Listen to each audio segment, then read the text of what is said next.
Hello again everyone from Tokyo, Japan, and welcome back to Japan Vintage Camera, where I'm coming to you on a beautiful autumn day at Aoyama Park next to Tokyo National Art Center, where the leaves are just very beautiful. We have lots of gold and red and orange and yellow leaves. Beautiful time to be outside. I'm looking forward to the famous ginkgo trees over near the Olympic Stadium. Those are the most famous autumn leaf trees here in Tokyo, and I plan to make a video of those on my bicycle, and I'll post that on my cycling channel. So if you'd like to see that, please check out my cycling channel. I'll post a link to that channel in the description below the video. Today's video I'm going to be talking about a really cool camera, one which a lot of you I'm sure will find interesting, and that is going to be about the Rico Auto Half E. For those of you who are new to my channel, I sell vintage Japanese cameras in my online store, japanvintagecamera.com. I have an Etsy store which is also called Japan Vintage Camera, so if you'd like to buy this camera or one like it, or another vintage Japanese camera, please visit one of my stores. I'll post links to my stores in the description below the video. So the Rico Auto Half E is a really cool camera. It was introduced by Ricoh in the early 1960s, around 1962, 1963. It was such a popular camera that they were still being made up into the 1970s.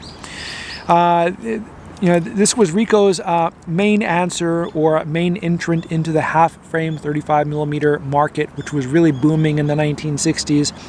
It was a very economical way to shoot film. Not only could you get twice as many exposures on a roll of film, half-frame cameras were smaller and less expensive to manufacture, therefore they were cheaper to buy and also easy to carry in your pocket.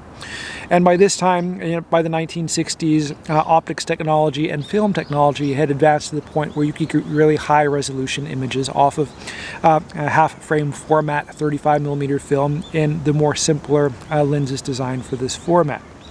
So before I go into too much detail about this camera, I'll go ahead and describe just the general features of it before I give a point-by-point description. This camera is an automatic camera. It automatically selects the aperture and shutter speed depending on the amount of light which contacts this selenium light meter around the lens. The camera has two shutter speeds, one 1/25th of a second and 1/30th of a second. And depending on the amount of light that the lens sees or the light meter element sees, it will select one of these two shutter speeds, and it will select one of the aperture settings. And the aperture settings vary between f2.8 and I believe f16. The camera features a 25mm f2.8 lens, a little bit like the D's Ricoh lens, but slightly wider angle. Wider angle like, say, the Olympus Pin W, but not as sophisticated as that lens, but still a really wonderful lens. And to this day here in Japan, these are very popular, these Autohalfs, with street photographers and just, I guess, film enthusiasts.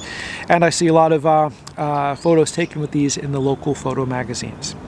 So let's go ahead and take a look at the detailed, I guess, features, functions, and parts of this camera. We'll go ahead and start on the top here as usual. It's kind of hard to see which is the top unless you look carefully. You just kind of have to make sure that the letters are pointing right up, the right way to know that you're looking at the top of the camera, because it's a little bit differently arranged than other cameras of the time.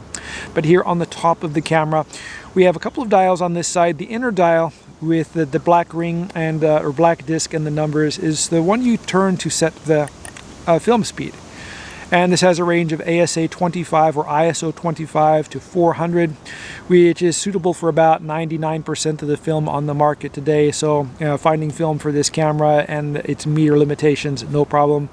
The ring around that, which I'm turning right now, is the aperture selector, and you would use this when you are using a flash with the camera, which probably 99% of you wouldn't do. If you're not using a flash, set it so the A setting or A is showing through the window, and that means the camera is in the automatic mode. If you use a flash, what you would do is simply adjust the aperture to match what your flash recommends or your flash instructions recommend, and the camera will select the 1/30th of a second shutter speed, and quite simple. Over here we have the shutter release button, and it accepts a standard cable release. On the back of the camera we have the viewfinder eyepiece. The viewfinder in this camera is quite large for a half-frame format camera and very simple. You look pretty much straight down the center. It's quite easy to accurately compose your photographs. There's a bright line image on the inside, which you can also use as a reference for close focus. So if you are when you're using the infinity focus, or you're focusing the camera to infinity, just point it so that the image fills the viewfinder. And if you're at close focus, you need to turn a little bit so that the lens is actually looking at what your eye is seeing, and just line it up with the bright line on the inside. Over here on this side here, we have a flash sync socket, and this is a typical flash sync, which you can use on vintage flashes or the most modern flashes. Here we have a standard 1/4 inch tripod socket. On the other side here, we have the latch for opening the film door. On the bottom here, we have the film rewind dial, and we have the film counter dial next to that.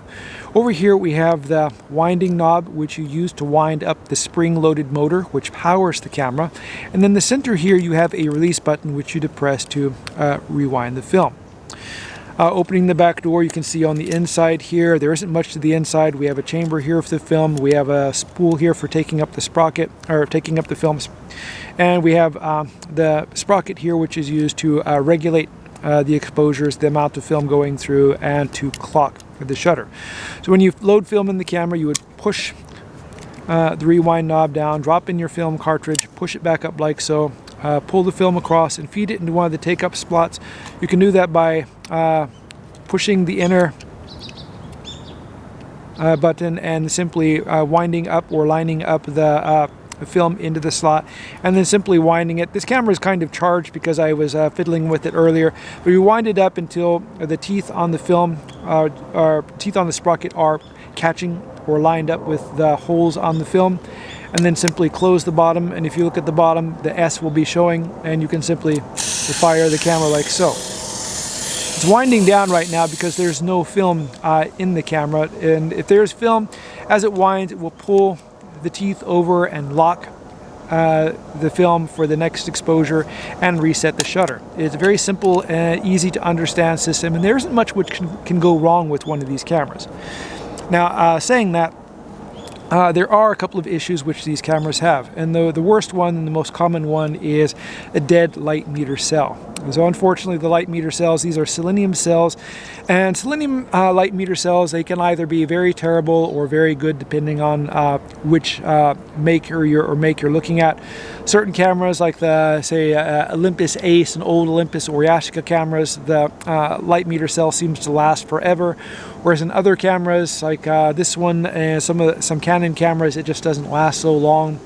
A lot of people say that, you know, if you cover the front of the camera and prevent light from I guess striking the cell all the time, that it will last longer. In my experience, that's partially true, but another thing you have to worry about is corrosion. And the selenium coating on the light meter cell is susceptible to corrosion. If the camera is not carefully stored, the corrosion covers up the cell and makes it less responsive to light. Now, the cells vary in construction. Some of them look just like a piece of metal with a couple of wires to it, and those are the kind of the ones which you have to worry about. And other ones are coated with a glass coating, and those are the ones which tend to last the longest. Other issues which the cameras have, sometimes the spring mechanism can jam. So if you overwind the camera, which is possible, it can cause a jam, and unfortunately it's not easy to fix the jam. It pretty much disables the camera.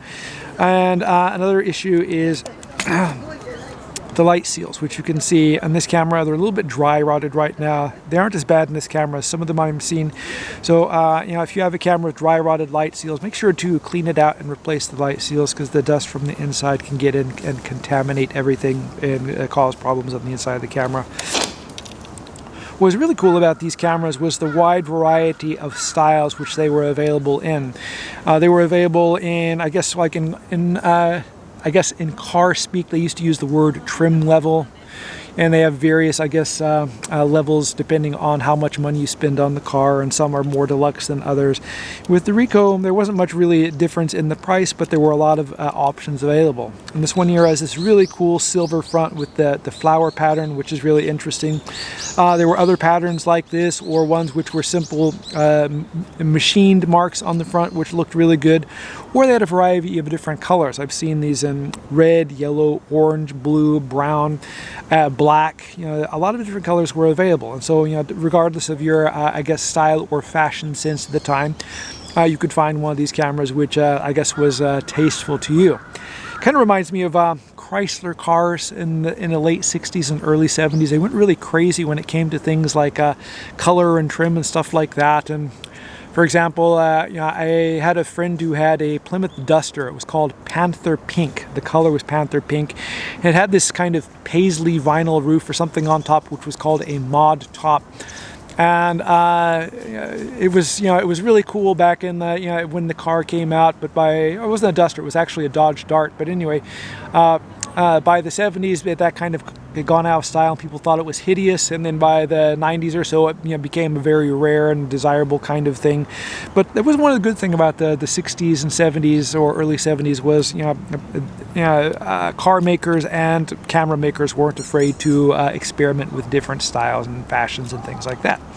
But anyway, the battery's getting really low on my camera here, and I don't want to cut off before I finish it because I don't have an extra battery with me, and I don't want to do the whole video again. So I'll go ahead and end this right here.